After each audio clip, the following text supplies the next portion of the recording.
తాకట్లో ఉన్న బంగారాన్ని విడిపించి ఆ రోజున మార్కెట్ ధర కట్టి మిగిలిన డబ్బును మీకు అందిస్తుంది కొమ్మూరి గోల్డ్. నమస్తే, వెల్కమ్ టు ఐడ్రీమ్ మీడియా. నేను మీ రొద్దం శ్రీనివాస్. ఇవాళ ప్రపంచ దేశాలన్నీ ఇరాన్ వార్ గురించే మాట్లాడుతున్న సందర్భంలో అసలు ఇరాన్ ఒకప్పుడు ఎలా ఉండేది, ఇరాన్కు భారతదేశానికి మధ్య ముఖ్యంగా మధ్యయుగాల నాటి పరిస్థితుల్లో ఎలాంటి సంబంధాలు ఉండేటివి, అసలు ఈ పర్షియన్ సంస్కృతి కూడా భారతదేశం మీద ఎప్పటి వరకు ఉండేది.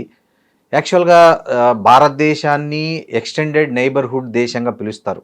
భారతదేశానికి ఇరాన్ అనేది ఎక్స్టెండెడ్ నైబర్హుడ్ కంట్రీగా కూడా పిలుస్తుండేవాళ్ళు. అలాంటి వాతావరణం ఉన్న భారత్ ఈ ఇరాన్ మధ్య గత 200 సంవత్సరాలుగా ఏం జరిగింది, చరిత్ర మూలాల్లోకి వెళ్దాం, సాంస్కృతిక మూలాల్లోకి వెళ్దాం. ఆ చరిత్ర సాంస్కృతిక మూలాల నుంచి భారత్ ఇరాన్ మధ్య వచ్చినటువంటి సంబంధాల విషయంలో మార్పుల గురించి మాట్లాడడానికి మనతో జియో పొలిటికల్ అనలిస్టు ప్రసాద్ పేకెట్టి గారు ఉన్నారు. నమస్తే ప్రసాద్ గారు. నమస్కారం అండి.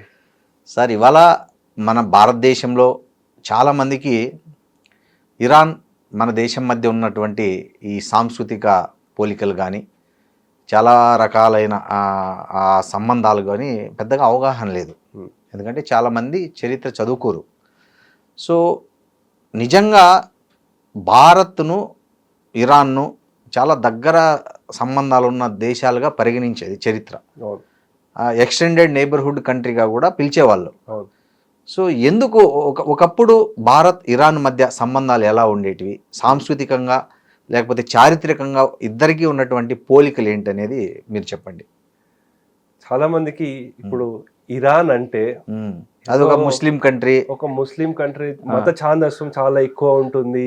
ఆ ఖొమైనీ లాగా నెత్తి మీద టర్బన్ కట్టుకుని గడ్డం పెంచుకుని వాళ్లే గుర్తొస్తారు. కానీ యాక్చువల్లీ ఇరాన్ గురించి మనకి ఋగ్వేదంలో ఉంది, మహాభారతంలో కూడా ఉంది. అవన్నీ కూడా చూసుకుంటే ఎంతో కల్చరల్ పరంగా వాళ్ళకి మనకి చాలా సిమిలారిటీస్ ఉన్నాయి. బిఫోర్ ఇస్లాం వచ్చే ముందు అక్కడ జొరాస్ట్రిజం ఉండేది.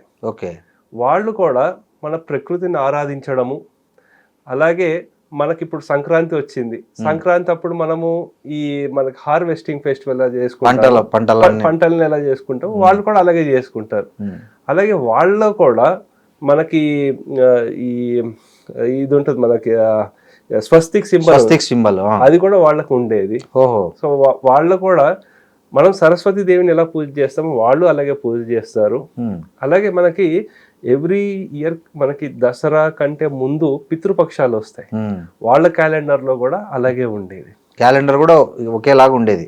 క్యాలెండర్ కంటే వాళ్ళకి ఒక టైం పీరియడ్ లో ఈ పితృపక్షాలు వాళ్ళు మనం పెద్దలకు మనం తర్పణాలు వదిలిపెట్టాలి. అలాగే కొంతమందికి ఇక్కడ కొన్ని కమ్యూనిటీస్ లో జంజం వేసుకునే పద్ధతి ఉంది, వాళ్ళకు కూడా ఉంది అక్కడ. జొరాస్ట్రియన్ ఉంది. సో ఆ పద్ధతులు అవన్నీ వచ్చింది. కానీ చాలా మంది ఇరాన్ అంటే అసలు పేరు ఎక్కడి నుంచి, అసలు ఇరాన్ అంటే ఏంటి అంటే, ఇరాన్ అంటే దానికి land of ఆరియన్స్. Iran meaning Iran అంటే ల్యాండ్ ఆఫ్ ఆరియన్స్ అన్నమాట. ఆరియన్స్ అంటే నోబుల్స్, మంచి మంచి పదవుల్లో ఉండేవాళ్ళు, మంచి వ్యక్తులు అని దాని అర్థం. వైట్ కాలర్ జాబ్ చేసే వాళ్ళు అంటారు ఇరాన్ అంటేనే అది.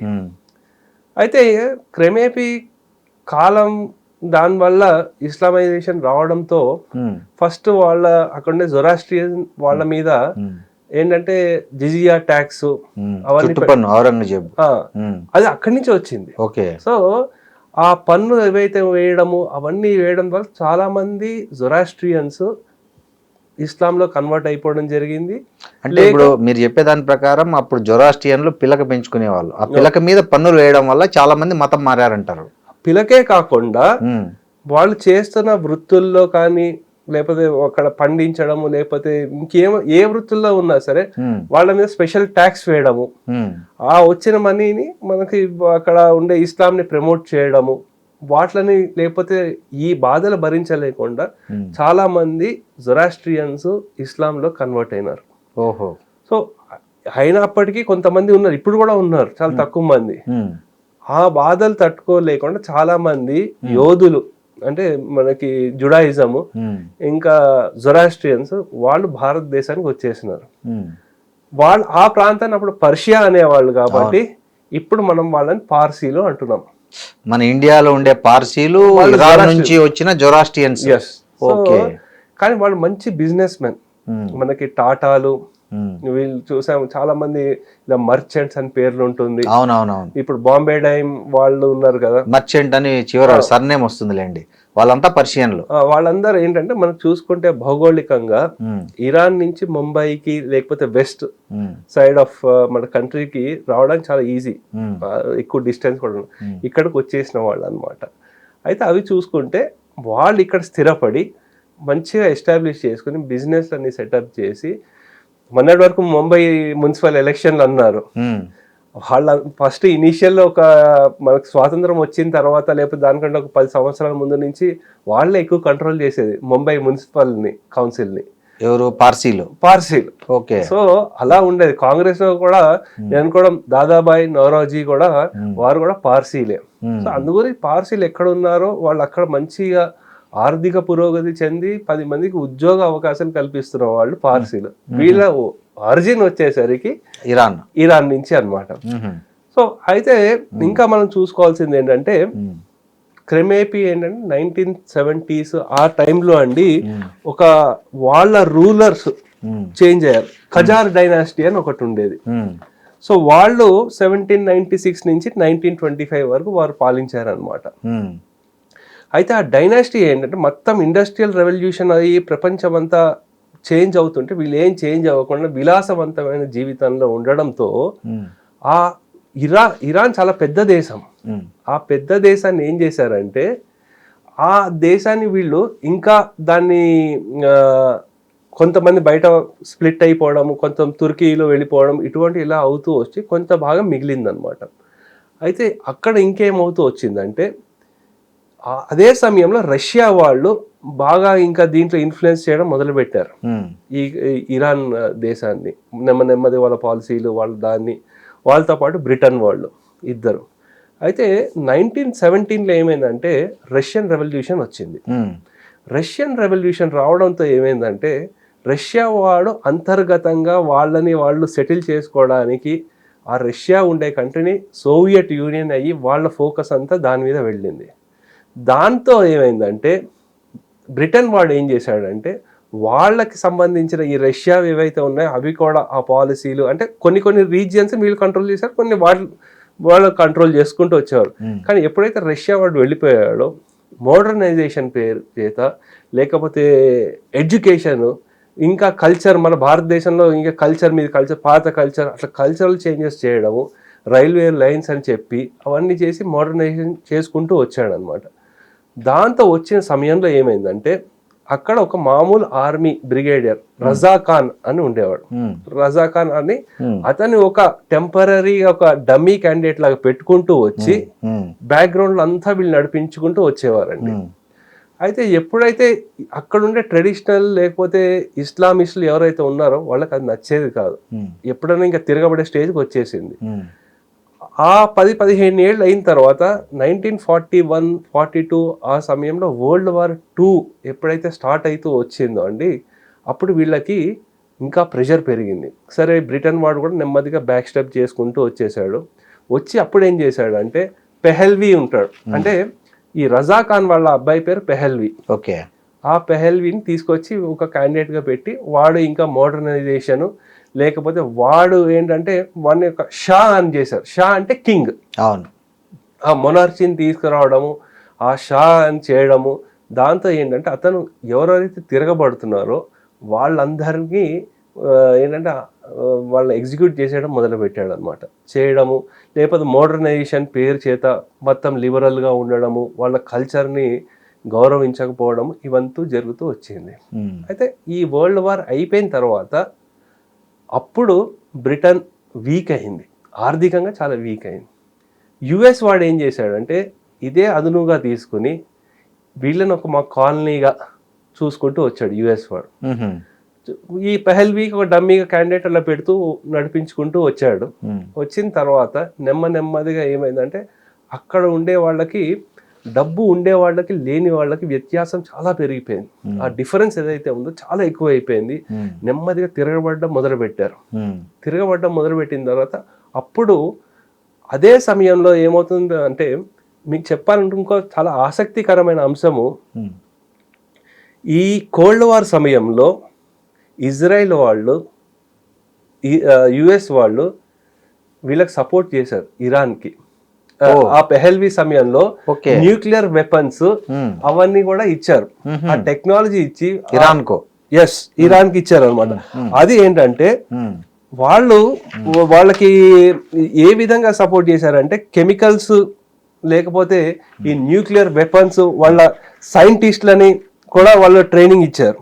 సో ట్రైనింగ్ ఇచ్చిన తర్వాత దాన్ని ఏమనేవారు అంటే ఆటమ్స్ ఫర్ పీస్ అనేవాళ్ళు అని చెప్పి 1950s 1970s వాళ్ళ ట్రైనింగ్ ఇచ్చి ఎందుకు చేశారంటే, ఆ ప్రాంతంలో రష్యా వాళ్ళకి కౌంటర్గా, అంటే రష్యా పెద్ద కంట్రీ, సెంట్రల్ ఏషియాలో వాళ్ళు ఇంకా పట్టు బిగిస్తున్నారు. సో ఇవన్నీ చేయడంతో వీళ్ళు ఏం చేశారంటే 1975 US Iran deal for 8 reactors worth $6.4 billion అయిందండి. సో అది అయిన తర్వాత ఎన్రిచ్డ్ యురేనియం వాళ్ళ దగ్గర 10% స్టాక్ ఉండేది. సో అలా జరుగుతున్న సమయంలో ఏం చేశారంటే, ఈ డబ్బు ఉన్న వాళ్ళకి లేని వాళ్ళకి వ్యత్యాసం పెరిగిపోవడము, ఇన్ఫ్లేషన్ పెరగడము, 40% పావర్టీ వెళ్ళడము, దాన్నే అవకాశంగా తీసుకుని రష్యా వాళ్ళు ఏం చేశారంటే, అక్కడుండే ఖమేనీ అంటే ఇస్లామిక్ రాడికల్ ఎక్స్ట్రీమ్స్ లో ఉండే వాళ్ళ సహకారం తీసుకుని ఈ పెహల్వీని తిరగొట్టారు. అంటే వాళ్ళని గవర్నమెంట్ పడేయడం, కూప్ చేశారు. కూప్ చేసిన తర్వాత అక్కడ ఎకానమీ క్రాష్ అయిపోయింది. అయిన తర్వాత మీకు కొన్ని నెంబర్స్ లో చెప్పాలంటే, ఖొమేనీ, ఇది ఇప్పుడు చనిపోయిన ఆయన కంటే ముందుండే ఆయన ఖొమేనీ దగ్గర 1 కోటి మందిని తీసుకొచ్చారు. ఒక బ్లాక్ ఫ్రైడే అని ఒకటి జరిగింది. అప్పుడు దగ్గర 88 మంది చనిపోయారు. అప్పుడు ఐఆర్జీసీ ఏర్పడింది. Okay, Iran's revolutionary guards council ఏదైతే ఉందో, అంటే ఆర్మీ కాకుండా సపరేట్ ఇంకొక డిఫెన్స్ కి వాళ్ళు కూడా ఏర్పడ్డారు అనమాట. వాళ్ళే ఇప్పుడు ఖమేనీ లేకపోయినా సరే ఇంకా ఫైట్ చేస్తున్న వాళ్ళు వీళ్ళే. ఓకే. సో వాళ్ళు మొత్తం అన్ని కంట్రోల్, ఈ న్యూక్లియర్స్ వీటిలన్నిటి మీద కంట్రోల్ తెచ్చేసుకుని అప్పటి నుంచి ఈ మత ఛాందస్వం ఏదైతే ఉందో అది నడుస్తూ వచ్చింది. ఇంకొక ఆసక్తికరమైన అంశం ఏంటంటే, అజర్బైజాన్ ఉంది, చిన్న కంట్రీ, కానీ అది కూడా షియా కంట్రీయే, షియా డామినేటెడ్. కానీ ఇరాన్ వచ్చేసరికి మొన్న బాంబింగ్ చేసింది, అక్కడే బాంబింగ్ చేసింది. ఇరాన్ వాళ్ళని సపోర్ట్ చేయదు, అర్మేనియన్ సపోర్ట్ చేస్తుంది. అర్మేనియన్ క్రిస్టియన్స్ ఎక్కువ, ఆయన అర్మేనియన్ సపోర్ట్ చేస్తుంది. ఎందుకంటే అజర్బైజాన్ సంబంధించిన వాళ్ళు ఇరాన్ లో కూడా బాగా ఉన్నారు. సో వాళ్ళు కూడా ఫైట్ చేస్తున్నారు, కుర్దులతో కూడా కలిసి ఫైట్ చేస్తున్నారు. అందు గురించి అజర్బైజాన్ ని సపోర్ట్ చేయదు ఇరాన్, అక్కడ క్రిస్టియన్స్ సపోర్ట్ చేస్తుంది. సో ఎందుకంటే వాళ్ళు ఇరాన్ లో చూస్తుంటే మనకి టర్క్స్ ఉన్నారు, అజర్బైజాన్ సంబంధించిన వాళ్ళు ఉన్నారు, కుర్దులు ఉన్నారు, బలూచిస్తాన్ వాళ్ళు ఉన్నారు, అక్కడ ఉండే షియాలు కూడా ఉన్నారు. షియాలు అంటే అక్కడ ఉండే వాళ్ళ జొరాస్ట్రియన్స్ ఎవరైతే కన్వర్ట్ అయిపోయినారో వాళ్ళు అట్లా ఉన్నారు అనమాట. సో వీళ్ళందరినీ కంట్రోల్ చేయడానికి అజర్బైజాన్ని లేకపోతే టర్కీని వీళ్ళని వ్యతిరేకిస్తూ వస్తుంది. ఇంకొక అంశం మీరు గమనించాలంటే, జియో పాలిటిక్స్ లో వచ్చేసరికి టర్కీ కానీ లేకపోతే ఇవన్నీ ఏంటంటే ఇవి నాటోలో సభ్యులు, వీళ్ళు టర్కీ నాటో సభ్య దేశాలు. కానీ రష్యా వాడు ముందు నుంచి వీడిని నెమ్మదిగా జాగ్రత్తగా చూసుకోవడము, ఇరాన్లో ఉన్న ఖమేనీతో బాగా ఉండడం ద్వారా వీళ్ళు ఏం చేశారంటే, సిఐఏ వాళ్ళు సద్దాం హుస్సేన్ సున్నీ అయినప్పటికీ కూడా ఆ బాత్ పార్టీ అని ఏదైతే ఉందో దాన్ని నెమ్మదిగా ప్రమోట్ చేసుకుంటూ వస్తూ ఇరాక్లో కూడా 65% షియాసే. అయినా సరే సద్దాం హుస్సేన్ని అలా కొంచెం పైకి తీసుకొచ్చి ఆయనకి సపోర్ట్ చేస్తూ ఆయనను కూడా సపోర్ట్ చేసినారు బాగా. మళ్ళీ ఇరాక్ మధ్య వార్ జరిగింది, అప్పుడు కెమికల్ వెపన్స్ కూడా ఇచ్చారు. ఏవైతే ఉన్నాయో $5 బిలియన్ 1980s లోనే వీళ్ళకి ఇరాక్ ఇచ్చారు. ఇచ్చిన తర్వాత అక్కడ కొన్ని కెమికల్ వెపన్స్, బీరెట్ బాంబింగ్ ఇవన్నీ కూడా చేసుకుంటూ వచ్చారు.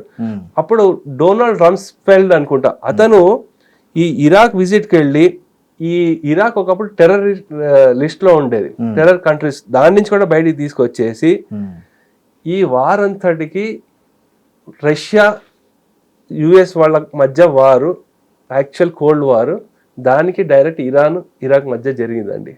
5 లక్షల మంది చనిపోయారు. 8 years వార్ జరిగింది. ఏమైందంటే ఏం అవ్వలేదు.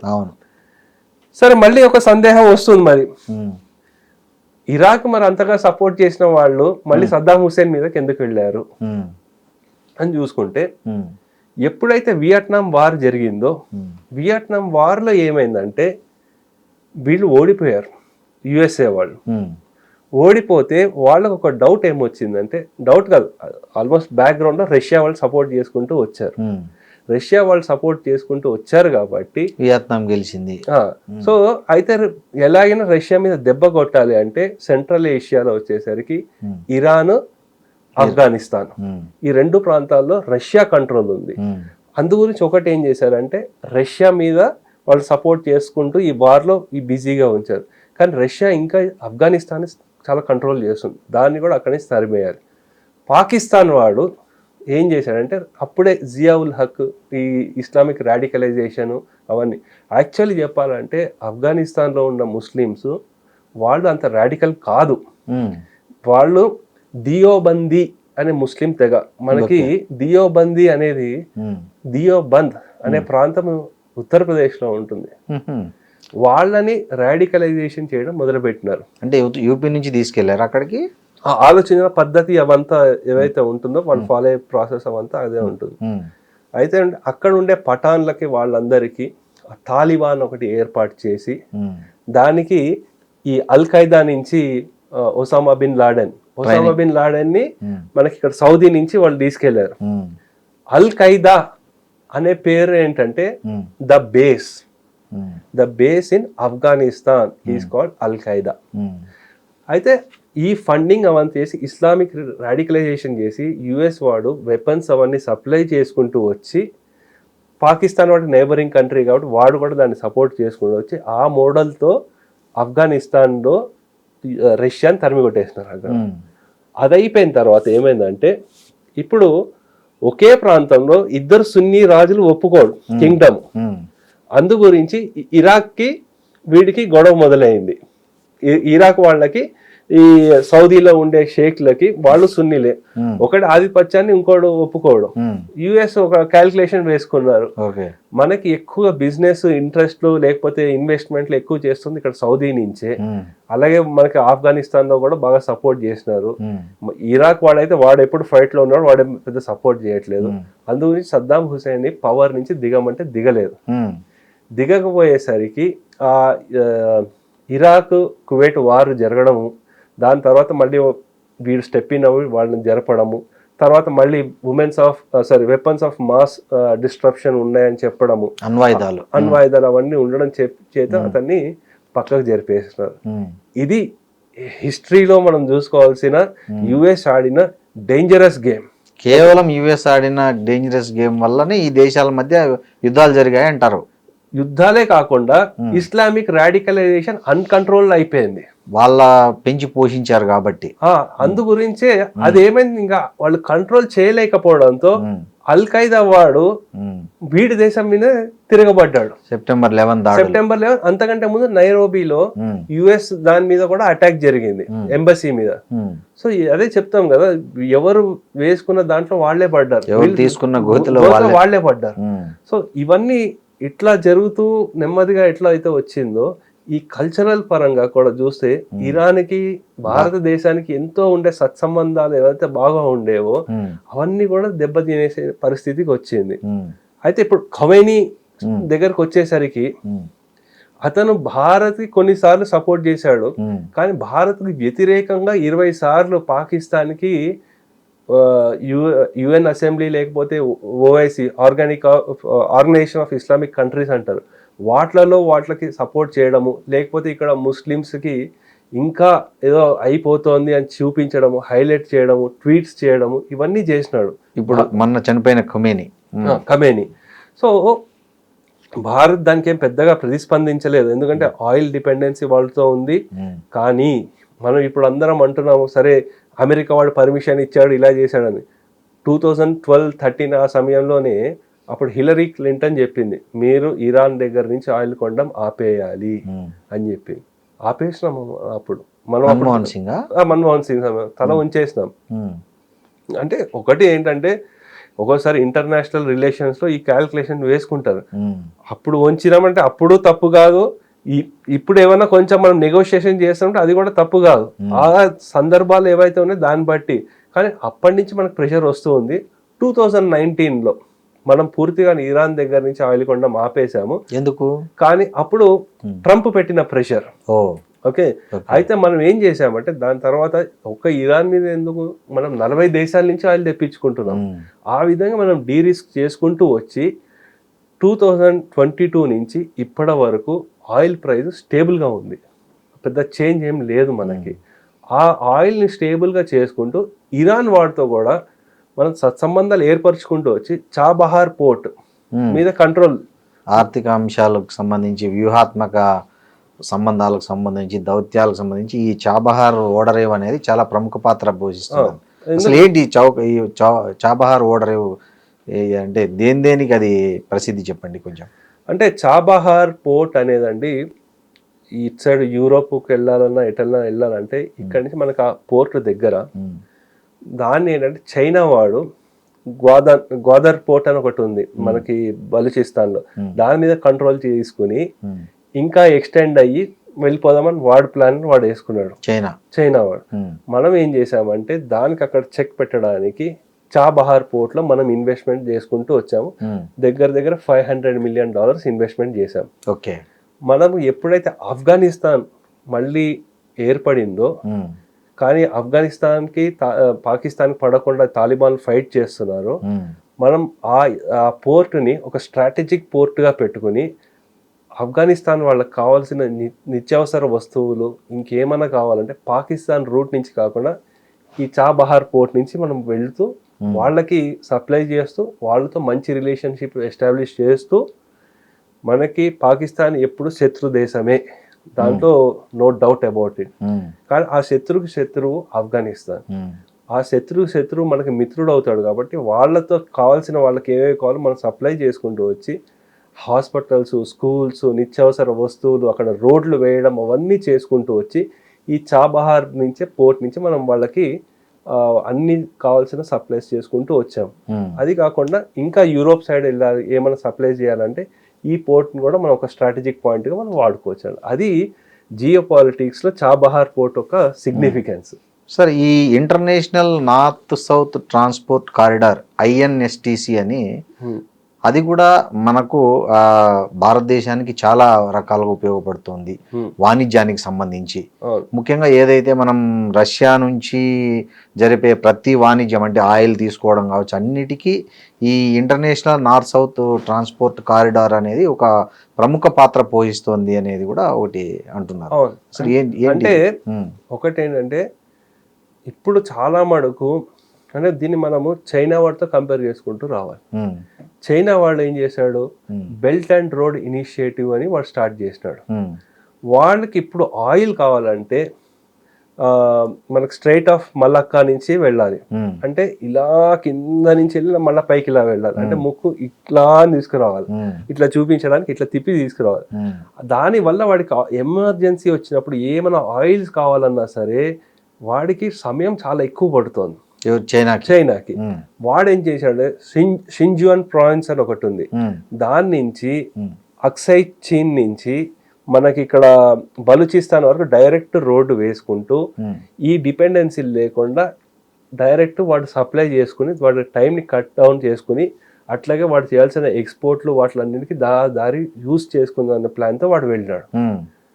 అయితే అది ఇంకా మెటీరియల్స్ అవ్వట్లే వాడు ఎంత ఇన్వెస్ట్మెంట్ చేసినప్పటికీ. అట్లాగే దారి పొద్దున యూరోప్లో ఏవైతే ఉన్నాయో దేశాలు, ఎవరైతే ఆర్థికంగా అంత స్టేబుల్గా లేరో అక్కడ అన్ని చోట్ల ఇన్వెస్ట్మెంట్లు చేసుకుంటూ వచ్చినాడు.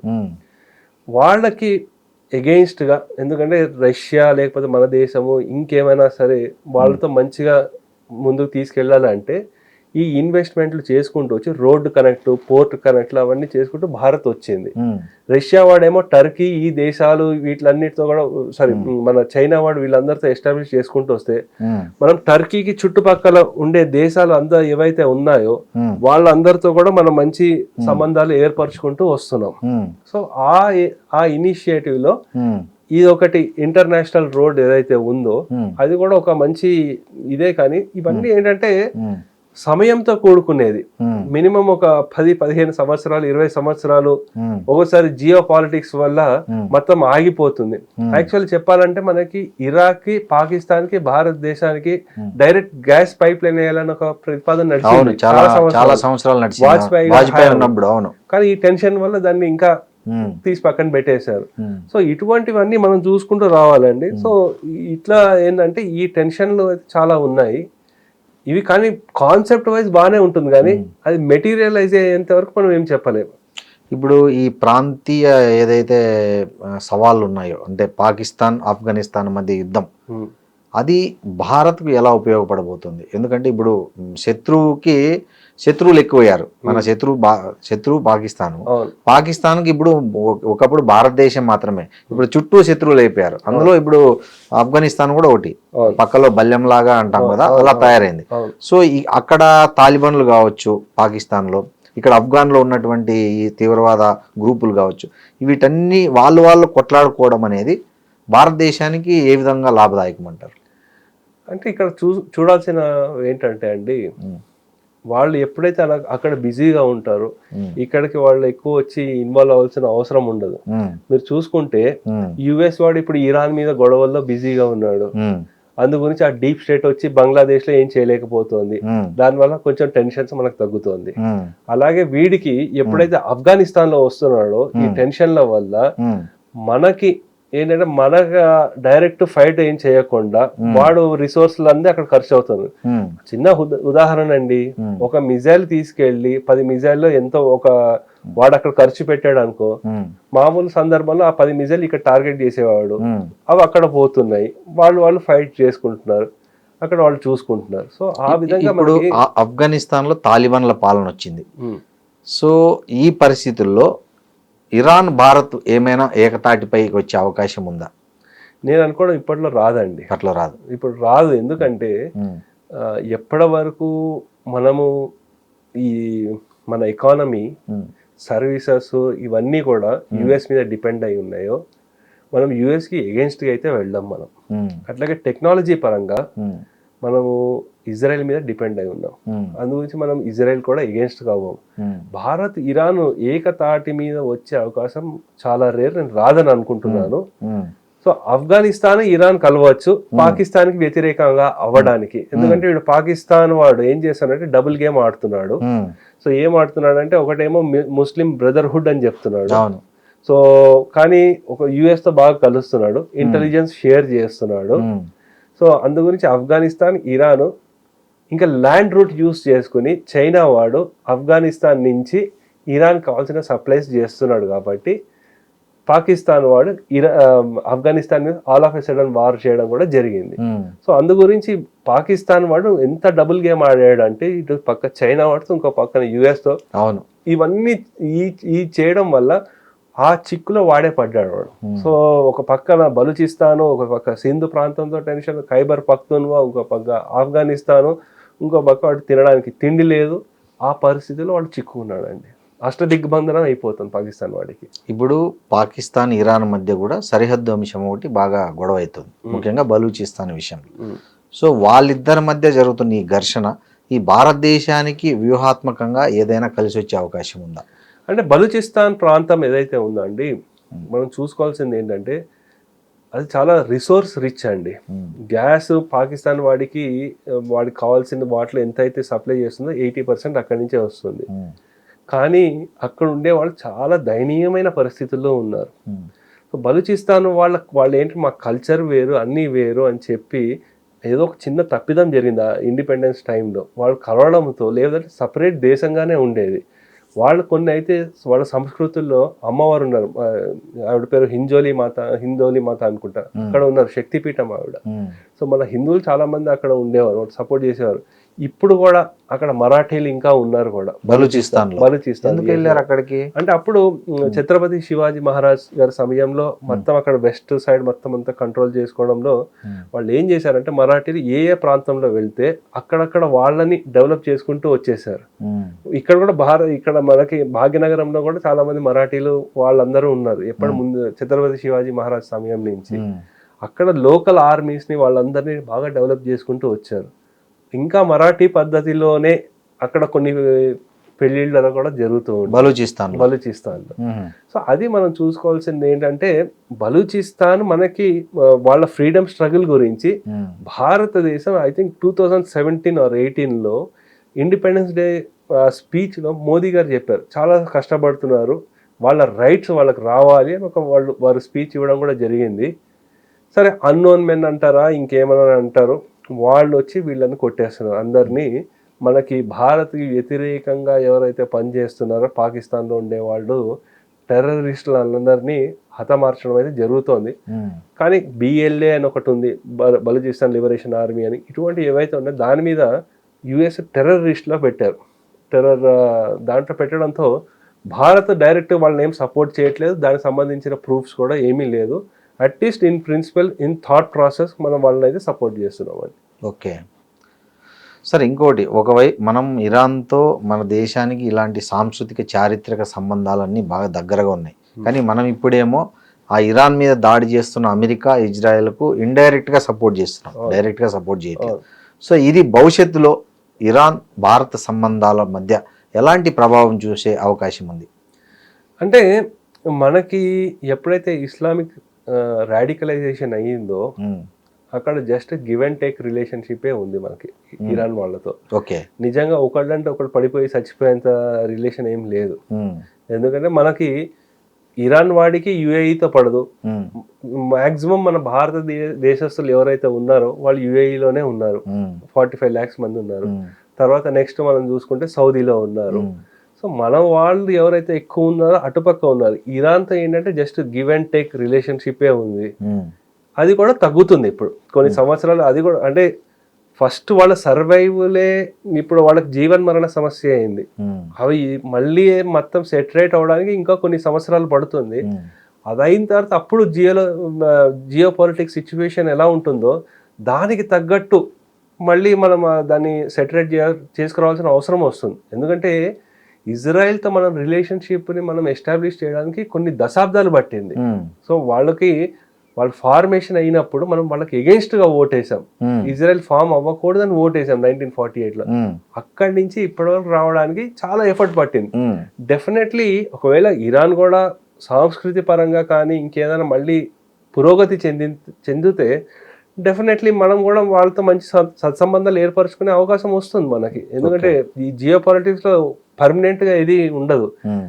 ఒకటి పర్మనెంట్ ఏమి ఉంటుందంటే నీ లివరేజ్ ఏంటి, నువ్వు ఏమి ఇవ్వగలుగుతావు, ఏం చేయగలుగుతావు, నీ దగ్గర అణ్వస్త్రాలు ఎంత ఉన్నాయి, నీ దగ్గర న్యూక్లియర్ వెపన్స్ ఉన్నాయా. న్యూక్లియర్ వెపన్స్ ఒకటి మీద అటాక్ చేయడానికే కాదు, ఇప్పుడు నార్త్ కొరియా మీద ఎవడైనా అటాక్ చేయడానికి ఎందుకు భయపడుతున్నారు, ఎందుకు జంకుతున్నారు? అణు ఆయుధాలు ఉన్నాయి. ఎవరైతే లేదు US మమ్మల్ని చూసుకుంటుంది అని ఉన్నారో వాళ్ళందరూ సామంతులుగానే ఉన్నారు. లేదు అణ్వాయుధాలు మా దగ్గర ఉన్నాయి, ఎవడో మన జోలికి వస్తే మేము వెంటనే వేయడానికి రెడీగా ఉన్నాము. వేయకపోయినా సరే ఆ భయం ఉంటుంది. ఒక్కోసారి ఆ భయం కూడా చాలా ఇంపార్టెంట్. అది ఇరాన్ వాళ్ళు న్యూక్లియర్ టెస్ట్లు చేయకపోవడము కూడా ఒక విధంగా చెప్పాలంటే వాళ్ళకి దెబ్బే అని చెప్పాలి. ఎందుకంటే వాళ్ళకు ఉండే ఫెసిలిటీస్ అన్ని డిస్ట్రాయ్ చేసేసినారు. ఇప్పుడు అది కూడా ఏం లేదు ఇప్పుడు అక్కడ. సార్, ఇప్పుడు మీరు మీ అంచనా ప్రకారం ఈ ఇరాన్ ఇజ్రాయెల్ మధ్య జరుగుతున్న ఈ వార్ అమెరికా సహకారంతో ఎప్పటి లోపల ముగిసే అవకాశం ఉంది, ఎలా ముగిసే అవకాశం ఉంది? అది ఇప్పట్లో అవ్వదండి. అది ముగియదు. ఎందుకు? ఏమవుతుందంటే వీళ్ళకి ఇరాన్ వాడికి ఏంటంటే వాడికి ఏవైతే పెట్టాయో అన్ని పెట్టేశాడు వాడు. అంటే వారికి ఇవన్నీ చేయడము, ఆ చుట్టుపక్కల ఉన్న కంట్రీస్ ఏవైతే ఉన్నాయో వాటిలో కూడా వార్ చేయకుండా వాళ్ళకి క్షమాపణ చెప్పడం జరిగింది. ఇంకా వాళ్ళు ఏం చెప్తున్నారంటే ఒకవేళ మళ్ళీ మీ దేశం నుంచి మా మీద అటాక్ అయితే మేము మీ మీద అటాక్ చేస్తాం, అప్పటి వరకు మేమేం చెయ్యము అని చెప్తున్నారు. ఈ కంట్రీస్ ఏవైతే ఉన్నాయో సౌదీ కానీ, UAE, ఖతారు, కువైట్, ఇవన్నీ దేశాలు US లో $2 trillion వరకు ఇన్వెస్ట్మెంట్ చేసినారు. వీళ్ళు ఇప్పుడు యుఎస్ మీద ప్రెషరైజ్ తీసుకొస్తున్నారు. మీరు దీన్ని ఆపకపోతే మేము విత్డ్రా చేసేసుకుంటాము మా ఇన్వెస్ట్మెంట్లు అని చెప్పడం జరుగుతుంది. యుఎస్ కూడా ఇంకా మాట వినకుండా అయ్యే స్టేజ్ కూడా నెమ్మదిగా వెళ్తున్నారు. యుఎస్ మీద ప్రెషర్ పెరుగుతోంది. అట్లనే అంతర్గతంగా యుఎస్ లో కూడా ట్రంప్ కి వ్యతిరేకత ఇంకా పెరుగుతుంది. మొన్న ఒక ఆర్మీ ఆఫీసర్ ఒకటి వైరల్ అయింది వీడియో, నో వార్ అని. నో వార్ అని చెప్పడము, ఇంకా ఇన్ఫ్లేషన్ పెరుగుతోంది వాళ్ళకి. ఇవన్నీ ఏంటంటే 30% లోపలికి ట్రంప్ అప్రూవల్ రేటింగ్ వచ్చేసింది. సో వీళ్ళు ఏం చేస్తారనుకుంటే ఎయిర్ డిఫెన్స్ లేకపోతే పెద్ద ఖర్చు పెట్టడాలు ఇవంతా ఏం చేయలేదు. ఎందుకంటే ప్రతి రోజు వార్ చేస్తున్నారంటే కొన్ని బిలియన్స్ ఆఫ్ డాలర్స్ ఖర్చు అవుతుంది. సో దీన్ని వీళ్ళు స్లో డౌన్ చేసుకుంటూ వచ్చి ఈ కుర్దులు వీళ్ళు అందరు ఎవరైతే ఉన్నారో సిఐఏ మొసాద్ యూజ్ చేసుకుని అంతర్గతంగా ఇరాన్లో అస్థిరతని అలాగే కొనసాగిస్తూ ఉంటారు, సైడ్లో సప్లై చేస్తూ ఉంటారు. అందుగురించి ఇరాన్లో అస్థిరత ఎప్పుడు కంటిన్యూ అవుతూనే ఉంటుంది. వీళ్ళ ఖర్చు పెట్టే డబ్బు తగ్గుతూ ఉంటుంది. వీళ్ళ సైనికులు వాళ్ళు ప్రాణాలు కోల్పోరు. ఇంకా ఆయిల్ ప్రైస్ ని స్టెబిలైజ్ చేయడానికి చూస్తారు. నెక్స్ట్ రాసి పెట్టుకోండి, ఇరాన్ లో ఉండే ఆయిల్ వెల్స్ వీటిలన్నిటి మీద కూడా ఆర్థికంగా వీళ్ళని ఎలా దెబ్బ కొట్టాలో అది చేస్తారు. తద్వారా చైనా వాడికి ఇండైరెక్ట్లీ వాడిని చెక్ చేయడానికి చూస్తారు. సో అందు గురించి ఇది ఇంకా కొనసాగుతుంది.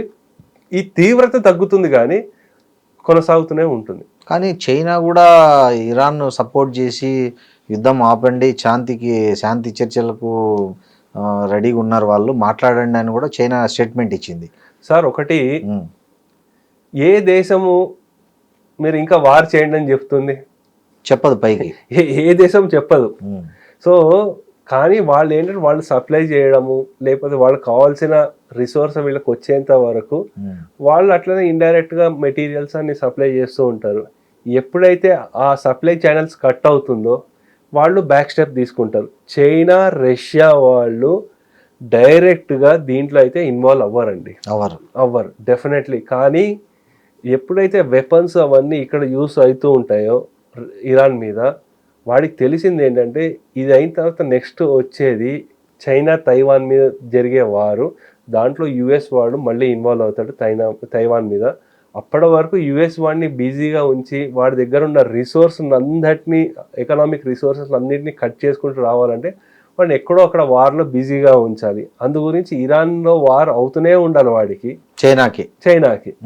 సో ఇరాన్ వాడికి ఏంటి, మా దగ్గర ఏవైతున్నా మేము మునిగినా పర్లేదు, మిమ్మల్ని కూడా ముంచేస్తాం అని ఆ ధోరణిలో వెళ్తున్నారు. ఎందుకంటే ఇప్పుడు వాళ్ళకి ఈ ఖమేనీ తర్వాత వాళ్ళ సక్సెషన్ ప్లాన్ ఎలా ఉందంటే చిన్న చిన్న యూనిట్స్ గా ఒక 30 నుంచి 40 మంది జిఆర్సి కమాండర్స్ ఉన్నారు. ఈ ఏమంటారు రెవల్యూషనరీ గార్డ్స్ ఎవరైతే ఉన్నారో ఆ కమాండర్లు ఇండిపెండెంట్ గా ఆపరేట్ చేసేస్తున్నారు. అంటే లీడర్షిప్ లేదు. మనకి ఒక ఉంది కదా, మనకి రక్త బీజుడు అని, అతని రక్తం నుంచి ఇంకా 100 మంది పుట్టేస్తారు. ఇప్పుడు అట్లా చిన్న చిన్న వాటిలో స్పెసిఫిక్ టార్గెట్ల మీద అటాక్ చేసుకుంటూ వస్తున్నారు. అది ఇంకా కంటిన్యూ అవుతుంది. సో ఆ టెన్షన్లు అయితే ఇంకా ఉంటాయి. కానీ చుట్టుపక్కల దేశాలు వాళ్ళు ఏంటంటే శాంతి కోరుకుంటున్నారు, ఎందుకంటే వాళ్ళ బిజినెస్ ఇంపాక్ట్ అవుతుంది.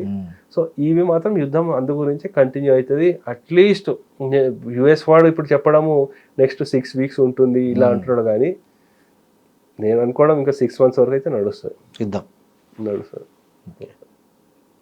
థ్యాంక్ యూ ప్రసాద్ గారు. Okay, thank you very much.